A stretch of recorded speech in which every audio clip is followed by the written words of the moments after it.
There is no peace without unity, so Meng's work for for world peace is going to depend upon developing unity. And unity comes about not by imposing one point of view or one system upon another. That's violence, that's conflict, and it never works. We've condemned ourselves to a cycle of violence for as long as human history has existed, and we somehow or other never learn the lesson that it doesn't work. But unity depends upon a harmony existing between the widest possible range of expression and belief, and an order, a peaceful order of resonance, of harmony between people of different beliefs and cultures and identities. And I believe that meditation is indispensable to the achievement of that unity. What happens at the personal level also happens, or is a microcosm of what happens at the global, or the total level. When we meditate, we are finding peace within ourselves. We are allowing the very different dimensions of our being, our human being, our physical, our emotional, mental, intellectual, aesthetic, and our spiritual dimensions, the body, mind, and spirit. We're allowing all these very different dimensions, which are different but which we cannot separate from each other. We're allowing them to settle into a dynamic relationship, into an order, into a harmonious equilibrium. So that's peace. That's why people meditate. We meditate in order to find peace within ourselves.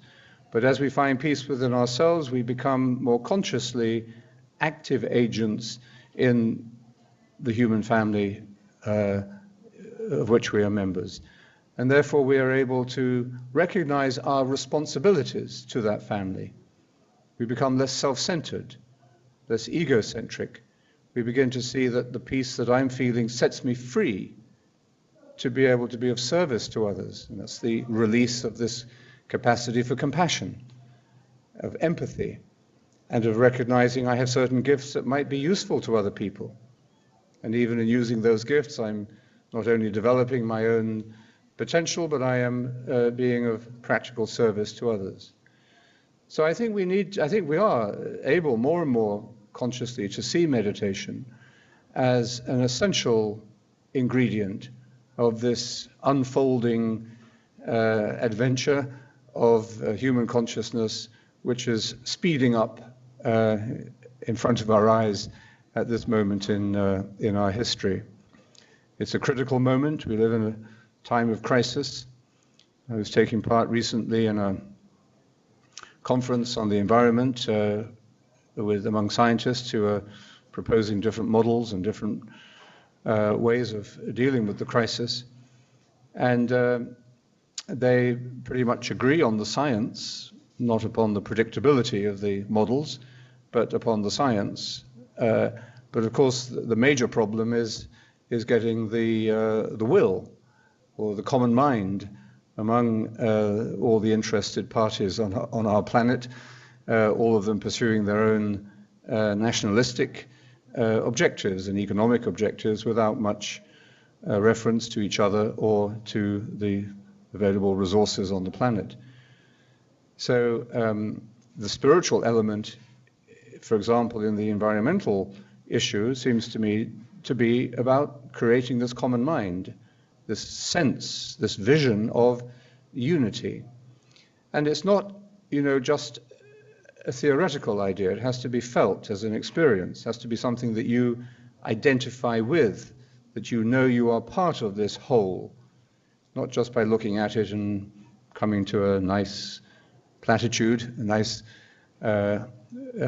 idea. It has to be something felt.